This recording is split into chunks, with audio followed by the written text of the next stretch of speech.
د ژمن رادیو تلویزیون قدرمنو لیدونکو سلامونه مو منئ. ستاسو د ښه صحت او سلامتیا په هیله یو.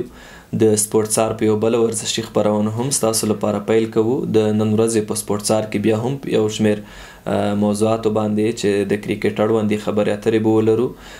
په نننۍ خپرونه کې به تاسو خبر شئ چې افغان لوبډله په چمپیون ټرافۍ یا د اتلانو جام سیالیو کې د ګډون په موخه د پاکستان لاهور ښار ته رسېدلې ده.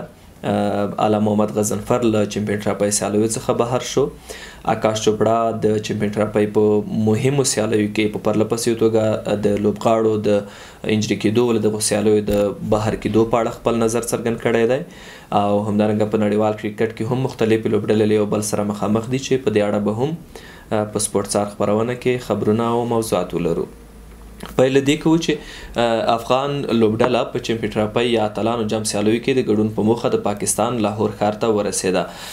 اتلانو په یاد هیواد کې د څو ورځو تمریناتو وروسته خپله لومړۍ لوبه د روانې فبرورۍ میاشتې په 21 نیټه د کراچۍ په کرکټ لوبغالي کې د سویلي افریقا په وړاندې ترسره کړي. د یادونې وړ ده چې له دې وړاندې به افغان اتلان خپلې 2 تمریناتي لوبې د پاکستان الف لوبډلې ورپسې دویمه د نیوزیلینډ لوبډلې په وړاندې په ترتیب سره د لاهور په قذافي او کراچۍ کرکټ لوبغالو کې د روانې میاشتې په 14 او 16 نیټه ترسره کړي. نو دا د افغانستان ملي لوبډلې د رسېدو خبر و. په عین وخت کې یو بل خبر د افغانستان له کرکټ څخه چې د کرکټ مینوالو لپاره به طبعا خواشینی کوونکی اوسي هغه دا چې اعلی محمد غضنفر له چمپیون ټرافۍ سیالیو څخه بهر شوی دی. د افغان کرکټ ملي لوبډلې ځوان او تکړه ورو توپ اچوونکی اعلی محمد غضنفر د کرکټ نړیوالې شورا د اتلانو جام یا چمپیون ټرافۍ له سیالیو بهر شو. د اړوند ډاکټرانو د راپور پر بنسټ د زیمبابوې پر وړاندې د سیالیو پر مهال د نوموړي د ملا د ایلپور مهرې چپړخ کسر کړی دی چې د پوره درملنې سربیره لا هم له یادې ناروغۍ سره لاس او ګریوان دی چې له امله به یې د ډاکټر له سپارښتنې سره سم نوموړی لږ تر لږه 4 میاشتې له هر ډول سیالیو څخه لرې پاتې شي او په همدې موده کې به تر درملنې لاندې وي. باید وویل شي چې د نوموړي پر ځای ننګیال خروټي چې له دې وړاندې د احتیاطي لوبغاړو په ډله کې و د چمپیون ټرافۍ سیالیو اصلي نوملړ ته اضافه شوی دی. د یادونې وړ ده چې د ملي لوبډلې بل تکړه ورو توپ اچوونکی مجیب الرحمن هم تر اوسه په ورځنیو سیالیو کې د ګډون جوګه نه دی او د اړوند ډاکټر له سپارښتنې سره سم به د یوې مودې لپاره له ورځنیو سیالیو څخه لرې وي. نو په دې تړاو کې خپله خبره کوو هغه دا چې تل داسې شوي دي چې د افغانستان لوبډله هم چې کله له نورو لوبډلو سره سیریزونه لري یا دغسې مهمو ایونټونو کې لوبیږي د دوی هغه د توپ اچونې برخې ترکیب داسې وي چې له یو فاست بالر او یو فینګر سپینر سره دوی اټیک کوي یا لومړني اورونه ترسره کوي او له دې وړاندې دغه دنده د مجیب الرحمن په غاړه وه چې هغه به له یو فاست بالر سره مل و په پاور پلی یا لومړنیو اورونو کې.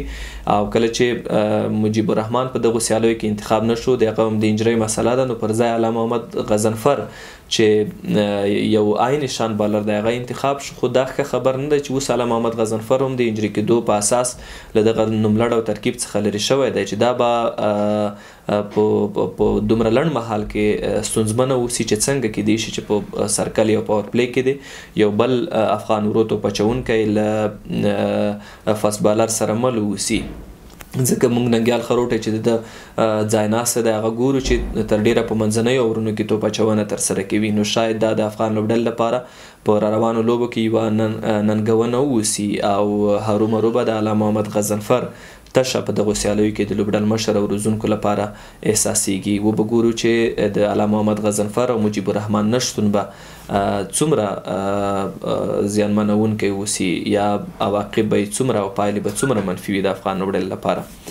نو کیسه چې د لوبغاړو د انجري کېدو ده په دې تړاو د هندي مبصر چې د کرکټ مبصر دی آکاش چوپړا د ویلي چې د 2025 چمپیون ټرافۍ لپاره هایجان د ټپیانو اندېښنو تر سیوري لاندې ټیمونه د چیلنجونو لپاره چمتووالی نیسي. د ټپونو لیست د هرې دقیقې په تېرېدو سره اوږدیږي. بومرا ټپي شو، غضنفر ټپي شو، پټ کمنس، هزلووډ، مارش، سټارک، سټونس او نور کې هم ټپیان دي. زه ډاډه یم چې لا هم څو نور لوبغاړي ټپیان دي. د ټپي لوبغاړو پلینګ 11 ممکن د چمپیون ټرافۍ تر ټولو پیاوړی ټیم اوسي.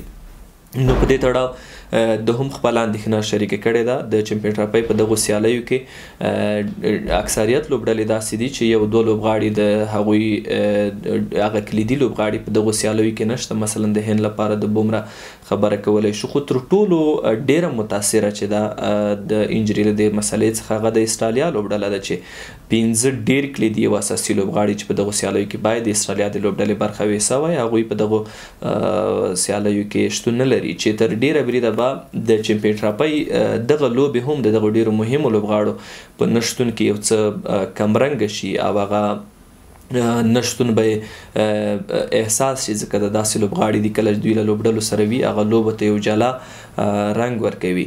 نو یو لامل او اندېښنې یا په اصطلاح اټکلونه چې د استرالیا د لوبغاړو په اړه کیږي هغه دا دي چې دغه لوبغاړي یا خو د بورډ سره په ستونزه کې دي او یا دوی زړه نه ښه کوي چې پاکستان ته د سیالیو لپاره لاړ شي، ځکه د پاکستان شرایط هم په دې وختونو کې ډیر د ډاډ او اطمینان وړ نه دي او دوی فکر کوي چې که ځي خدای نخواسته دوی له ستونزو امنیتي ستونزو سره مخامخ نشي. نو په ډیر احتمال چې د ځینو لوبغاړو شاید چې د نه ګډون یو لامل هم دا اوسي.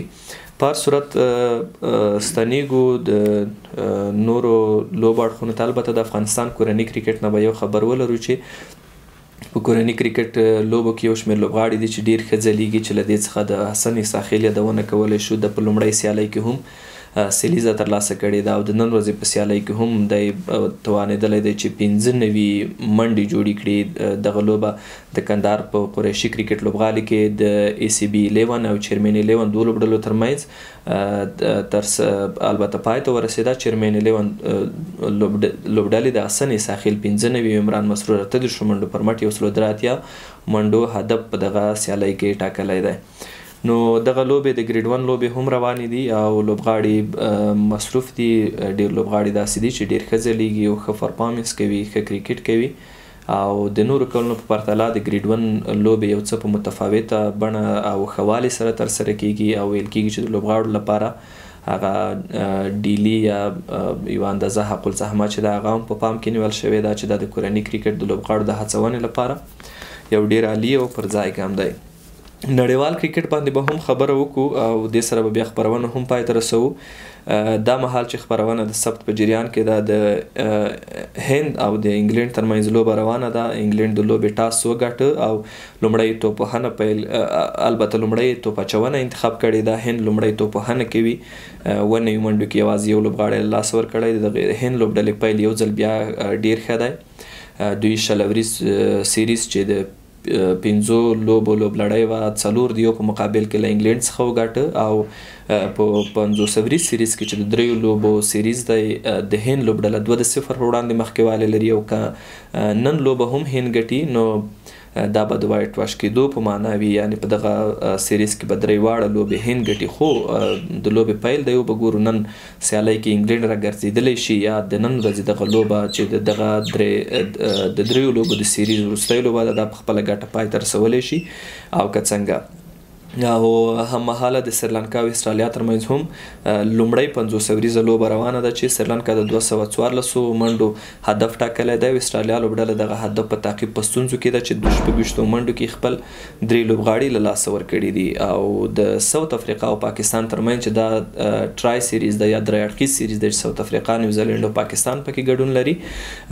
نن ورځ ساوث افریقا او پاکستان له یو بل سره مخامخ دي. ساوث افریقا لوبډلې ټاس ګټلی و، په خپله توپوهنه انتخاب کړی و. په دغه لوبو کې له دې وړاندې پاکستان او ساوث افریقا دواړو خپلې لوبې چې د هغه د نیوزیلند په وړاندې بایللي دي. نو نن د دوی ترمنځ لوبه ترسره کیږي. نو دا د نړیوال کرکټ څخه هغه وروستي خبرونه وو او همدارنګه چې چمپیون ټرافۍ اړوند او د افغانستان د کورني کرکټ په اړه وروستي معلومات چې له تاسو سره مو په سپورټسار خپرونه کې شریک کړو. ستاسو له ملتیا هم ډېره زیاته مننه. په لویو بخښونکي خدای مو سپارو. الله مو